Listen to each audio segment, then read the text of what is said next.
Good afternoon. In breaking news, one of the victims of last week's horror home invasion in the state's north, Dianne Blessing, has broken her silence. Let's go straight to our reporter, Chris Reason. Chris, she's been discharged from hospital. Her husband is still there.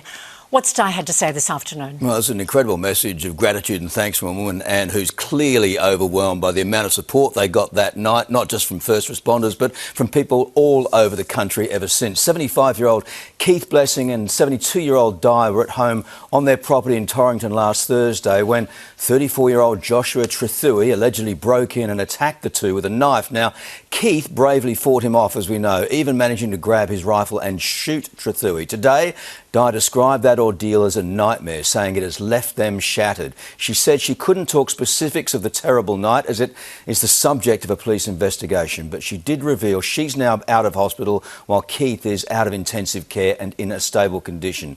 She said he'd received multiple stab wounds that night. Then she listed those she wanted to thank. First, the first responders, the 000 operators, police and paramedics who responded quickly, she said, and professionally to a situation of unknown danger to themselves. Also, the Westpac Rescue Helicopter team who landed in a paddock with unknown obstacles in the blackness of night. The medics at the Gold Coast University Hospital. And to each of those groups, Anne, she specifically said, we owe them our lives. But then came a very special and personal message to her husband, Keith. She called him her hero. Quote, Anne, listen to this. There can be surely no greater love than shielding and protecting a loved one. Without him, I believe I would not be alive today. Now, she goes on to also thank her family who put their lives on hold to, quote, weave a strong and defensive web of support for the couple. She noted too that her local community at Torrington had set up a donations page for them. They say they want those donations, though, to go straight back to the crews on the Westpac Chopper Rescue Service, Anne. All right, a beautiful message this afternoon. We wish them both all the very best. Indeed. Thank you very much, Chris. One of Australia's most wanted men has fronted a Greek court for the first time since his dramatic arrest. James Dalamangas has been on the run for almost 3 decades after allegedly stabbing a father of 2 to death in a Sydney nightclub. Tom Saker has the details. Yeah, good afternoon. More details have emerged about alleged murderer James Dalamangas, who's spoken publicly for the first time since fleeing Australia 27 years ago. Wearing a bulletproof vest as he was escorted by police, he addressed waiting media outside a court in Patras in Greece, maintaining his innocence after all these years despite living under a false identity, using the opportunity to call for justice for the death of his own brother, Peter, who died during a brawl at Star City Casino in 1998. Take a listen. Let the world know the truth. They murdered my brother in 1998 at the casino in Sydney. Peter Dalamangas, 23 years old. They murdered him. A corrupt police officer without a security clearance murdered my brother. James Dalamangas is wanted for the alleged murder of George Giannopoulos at a nightclub in Belmore on Anzac Day in 1999. He was arrested yesterday. Local police reportedly waiting discreetly outside his property in central Greece for 3 days before they saw Dalamangas submerge.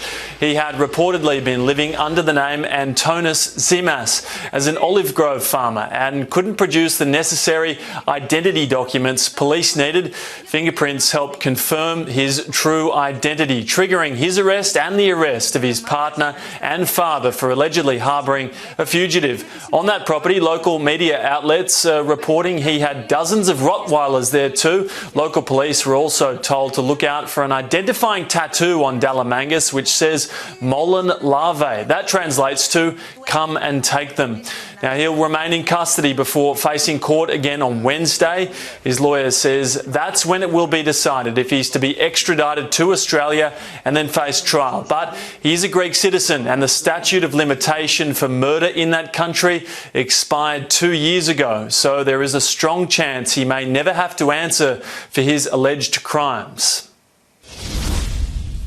To more news just in, 2 people had been charged over a brazen daylight shooting in Punchbowl on Saturday. A car pulled up alongside a funeral venue where it was believed the body of Sydney gang leader Lorenzo Lemalu was being held ahead of his funeral. Our reporter Clementine Cuneo will have more details a little later this hour. A political blame game has erupted over One Nation's recent surge in the polls. The government and opposition have traded barbs over who is responsible for the shift towards the minor party. Here's our political reporter, Jasmine Turlings.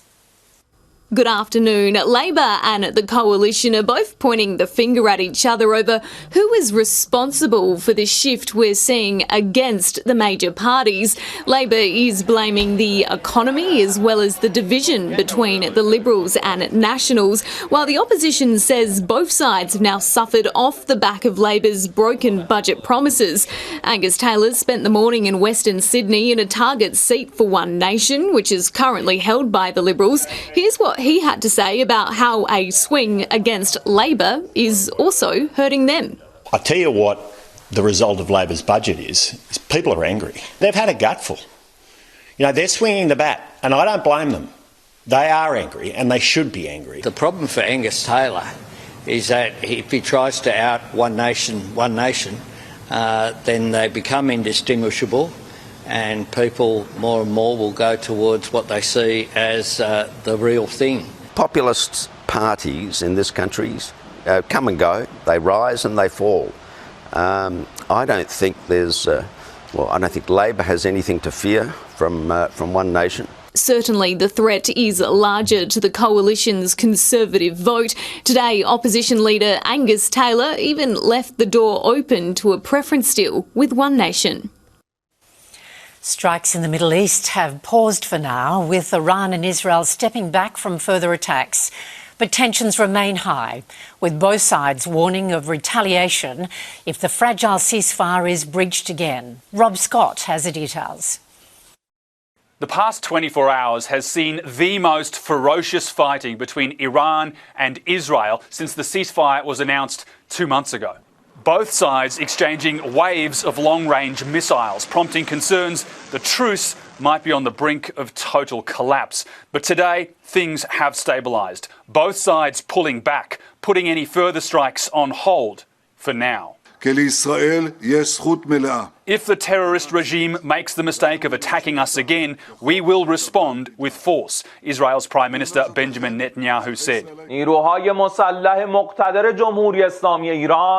Iran issuing similar threats. The renewed violence came despite calls for restraint from Donald Trump, worried the escalation would wreck his efforts to clinch a long-term peace deal. The president speaking to Netanyahu this morning, the second time in less than a day, trying to get things back on track.